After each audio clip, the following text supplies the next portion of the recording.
Hey, brothers and sisters. So I was watching a video by Brother James this morning regarding Saudi Arabia being connected to Ezekiel 38.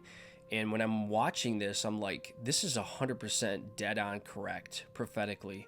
And what he does is he does an excellent job connecting the prophetic dots and how Saudi Arabia is going to play a huge role in getting together with Israel to produce this false peace and security. With Trump being back in office, if you remember back in 2020 with the Abraham Accords, he worked with Saudi Arabia and a few other countries in Israel to broker this kind of partnership. And we know with Israel being an economic power in the Middle East, Saudi Arabia is also a huge economic power in the Middle East. Both have rich natural resources. Their economies are booming. And so we see prophetically the stage being set for these two nations to join in a coalition to support one another.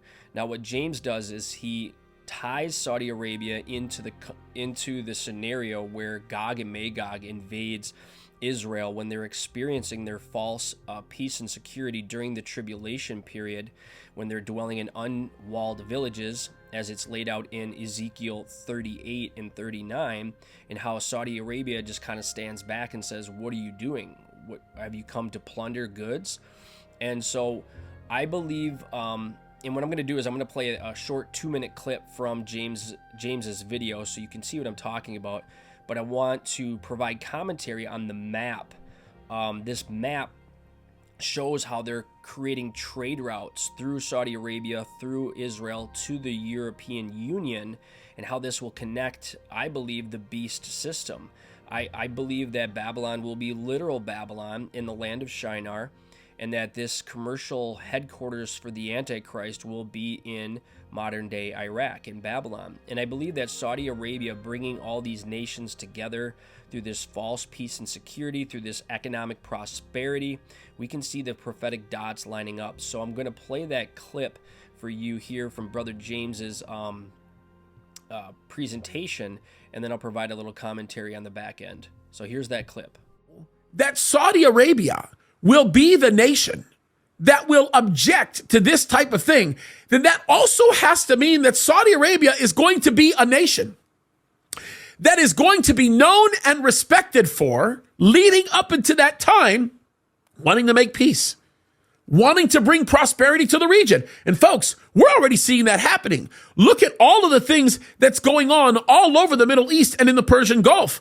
Should I even be talking about Oman and Abu Dhabi and the UAE and some of the things that they're doing right now with Iraq and Kuwait? Should we talk about the idea that they want to develop this normalization agreement that's going to create this massive new trade route that's going to change the way things flow from areas like India all the way into the Mediterranean? Look at what they're doing with Egypt and making Egypt very happy and seeking to subsidize some of the loss in revenue that's going to take place from the Suez Canal. Look at some of the agreements that they're coming to with respect to how they're handling Yemen, how they're working with even China in some respects to be able to make things right. Folks, Saudi Arabia is taking very seriously the things that are happening. And by the way, they are concerned about the nations that are on their borders. That's why they're regularly talking to Kuwait and Iraq and, of course, Jordan. Listen, Riyadh is talking to Amman all the time. And, of course, they're also talking to Syria, even though they don't really have to. Of course, they're spending a lot of time talking to Israel using back channels.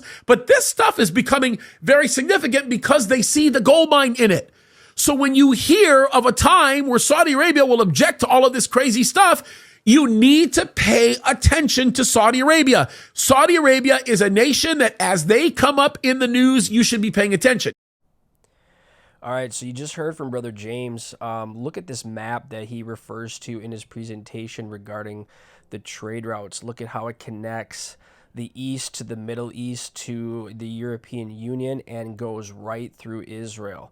And we know that this Daniel 9:27 covenant will be confirmed with many, meaning Israel, to start the 7-year tribulation. And I believe this is laying the groundwork for the tribulation period where the Antichrist will rule the 10 kings, the world empire, the fourth kingdom talked about in Daniel 7.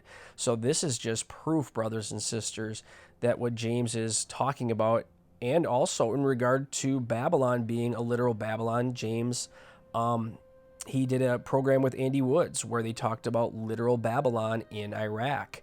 And it's not so far-fetched, as we can see a lot of the economic trade routes going right through that region and connecting the seas, the ports, and all the different things there.